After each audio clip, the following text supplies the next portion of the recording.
Assalamualaikum warahmatullahi wabarakatuh. Kami dari tim Universitas Mahaputra Muhammad Yamin perkenalkan dengan saya sendiri Mega Aziza Putri sebagai pembicara pertama, rekan sebelah kanan saya Edna Endah Lestari sebagai pembicara kedua, dan rekan sebelah kiri saya Aisyah Fadli sebagai pembicara ketiga.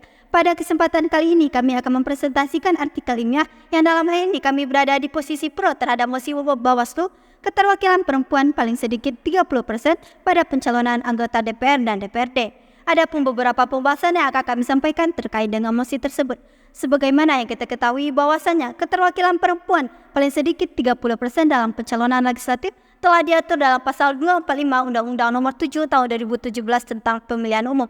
Pengaturan tersebut telah sejalan dengan konsep affirmative action sebagai tindakan proaktif untuk menghilangkan diskriminasi terhadap golongan keterbelakang. Aturan tersebut telah sesuai dengan tujuan utama affirmative action terhadap perempuan, yaitu memberikan peluang terhadap perempuan agar dapat terintegrasi dalam kehidupan secara adil, baik dalam kehidupan sosial, budaya maupun politik.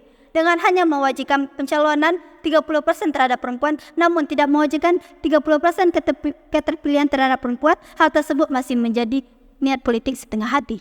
Di tengah mekanisme pengisian jabatan publik yang menitik beratkan kepada partisipasi dan transparansi, perbedaan gender antara laki-laki dan perempuan tidak dapat dijadikan alasan untuk membedakan kedudukan ataupun hak yang sama bagi keduanya untuk ikut aktif berpartisipasi dalam tata kelola pemerintahan.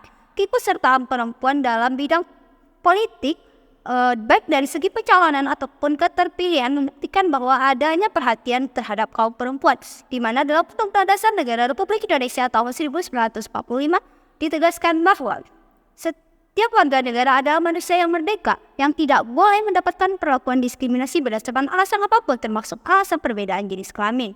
Hak-hak perempuan juga ditemukan dalam instrumen hukum nasional, yaitu dalam pasal 46 Undang-Undang Nomor 39 Tahun 1999 tentang hak asasi manusia, yang menegaskan bahwa sistem pemilihan umum, kepartaian, pemilihan anggota badan legislatif, pengangkatan anggota eksekutif yudikatif harus menjamin adanya keterwakilan perempuan sesuai dengan syarat yang telah ditentukan. Selain itu, adanya penerapan sistem affirmative action terhadap kaum perempuan ternyata mampu meningkatkan keterwakilan perempuan, meskipun jumlah peningkatan tersebut belum sesuai dengan yang diharapkan jika mengingat jumlah pemilih perempuan jauh lebih banyak dibanding jumlah pemilih laki-laki. Dengan adanya penetapan sistem proporsional terbuka pada pemilihan umum periode 2024, dapat memberikan kesempatan kepada para kandidat, baik laki-laki ataupun perempuan, untuk dapat menduduki kursi di parlemen sesuai dengan syarat yang telah ditentukan pada pemilihan anggota legislatif di masa yang akan mendatang. Berdasarkan pembahasan yang telah disampaikan sebelumnya, dapat kami ambil kesimpulan, kami setuju dengan mosi keterwakilan perempuan paling sedikit 30% dalam pencalonan anggota DPR dan DPRD. Hal itu diatur dengan jelas dalam undang-undang dan sesuai dengan konsep affirmative action yang mensyaratkan kesetaraan dalam gender. Penerapan proporsional terbuka dalam pemilu 2024 memberikan kesempatan yang sama baik perempuan dan laki-laki untuk duduk di kursi DPR dan DPRD sesuai dengan syarat yang ditentukan. Namun dengan hanya mewajibkan paling sedikit 30% perempuan dalam pencalonan, namun tidak keterpilihan, aturan tersebut telah diterapkan dalam beberapa kali pemilu. Jumlah perempuan yang duduk di legislatif memang meningkat, tetapi tidak pernah mencapai angka 30%, sehingga aturan tersebut masih berupa niat politik setengah hati.